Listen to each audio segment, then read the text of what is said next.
Jason's not playing, so I knew we had to start somebody else. Obviously, you can pick from any number of guys, but you know, a lot to do with not only what we need to do to play well, but also how they rotate their guys.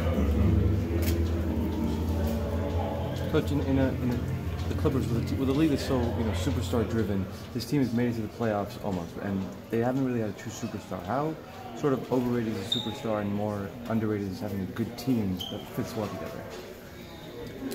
Well, I mean, there's plenty of examples over the last few years of teams that either made the playoffs, advanced in the playoffs, whatever the case may be, without somebody that people would define as a superstar on the outside.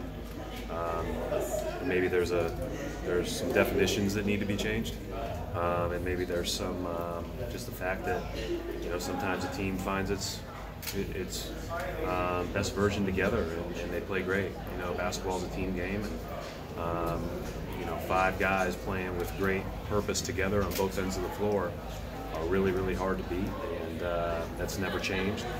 But I would argue the fact that they don't have guys that would fit into those categories based on how I would define them. But I think that the way that they play, how they play, the purpose of which they play, the connectivity is really, really fun to watch.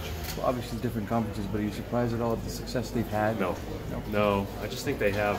First of all, they've got guys that can put the ball in the basket. A number of guys, but most of those conversations start with Gallinari and Lou Williams. But on top of that, they have super hard-playing guys. That's a talent. That's a skill. And that's not for everybody. As much as everybody necessarily wants to talk about it and say it, there's a reason why Patrick Beverley's so successful, why Montrezl Harrell's been so successful. You go on down the list. If you play the right way and play like that, you're going to win more often than you don't. Coach, how would you rate your team's performance on a scale of 1 to 10? And what is it going to take to come out victorious against the Clippers? Performance in what? As far as this overall season? play, yes. And where you are right now. We're not at a 10. We need to get better. I don't know where we are or where we've been. Like a lot of other teams, we've probably been all over the map at the end of the week. But I do think that we have a chance to continue to improve. With regard to what we need to do tonight, we're going to have to play a really good 48-minute game. We played an outstanding 17-minute game the last time we played these guys, and unfortunately the other 31 minutes happened. What makes Lou Williams so difficult to defend? Hey, he's really crafty. He's really smart. He's been able to score forever. He can walk into the gym and score without warming up. It's one of the things about coming off the bench. Some guys need to get their rhythm established and everything else, but I've told this story before, but I walked into an open gym when he was in high school, and he was a little bit late, and he walked in and said check ball and killed everybody. He didn't take a shot, didn't do anything, he just killed everybody. And that's kind of the way he's been his whole NBA career. He just walks in and scores, and he's got a special knack for it. Gallinari's taken a couple of huge charges, made some big defensive plays in this team. Is he a better defender than he's been given credit for? Yeah, for sure. And he's smart, and he's got great length.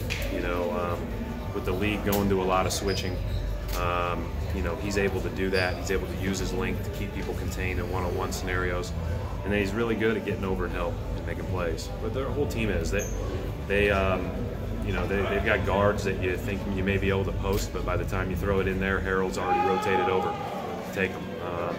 It's a team that recognizes the biggest threat. Doc does a great job, and they're a hard team to play against. Right, considering you came in as part of a rebuild of this organization, where does this season rank in terms of challenges for you as a coach? Has it been the most challenging year you've had since you joined us? I don't know. When you win 25 games, that's awfully hard, and there's, every year has its own challenges, and every team does. I think that's why I like coaching, is because it's never the same. There's no 2 days that are the same. So I don't really look at it as which year's more challenging than the other, but I'll be better able to answer that after the year's over. Brad, for where you guys are and what you're trying to accomplish, how important is a good start tonight?